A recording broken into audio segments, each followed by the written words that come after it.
there's obviously a certain amount of pressure that they feel, from, could be their parents, could be from society, could be whatever, that they feel that there's a certain expectation that maybe that they have to have kids. And so then the pressure of that causes stress. And obviously then that stress can manifest itself in your body. And so like, I want to get your opinion, like when it comes to something like stress, like how big of a impact do you feel like that has on the ability, Yeah, to conceive? it can be absolutely huge. So, I mean, first of all, you have that emotional impact, and how do you buffer that? And what I love doing with clients is writing up a wheel of support or a system of support. Who's the friend that makes you laugh? Who's the confidant?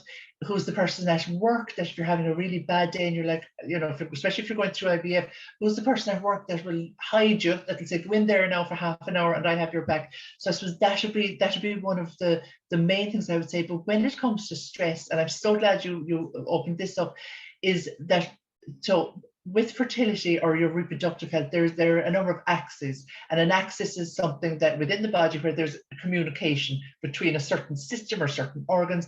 And one axis within the body is called the OAT axis. So the ovarian, the adrenal, and the thyroid axis. And I always explain it as a three-legged stool.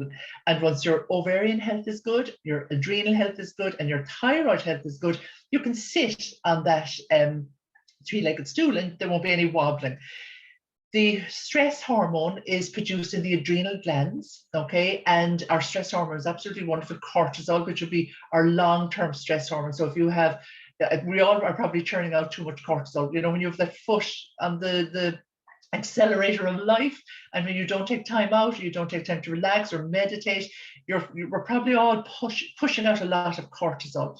And cortisol it's wonderful, it helps with our immune function, but it can also compromise that axis. If your adrenal glands are overworked, um you can, and if there's an imbalance within the hormones that's producing, you can imbalance that three-legged stool, and it will have a knock-on effect on your thyroid health and on your ovarian health.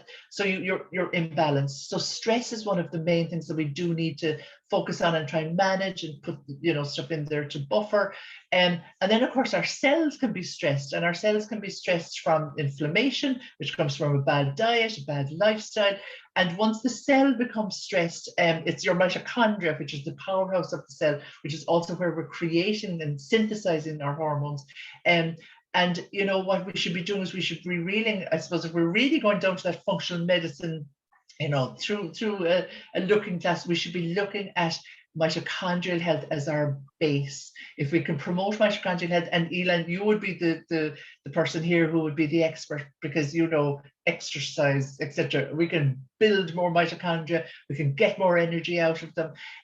So if we start there, if we protect ourselves, and then we protect ourselves with regards to stress, so that we can protect our stress hormones and our stress glands, that will have a knock-on effect then on helping to protect the reproductive system where possible.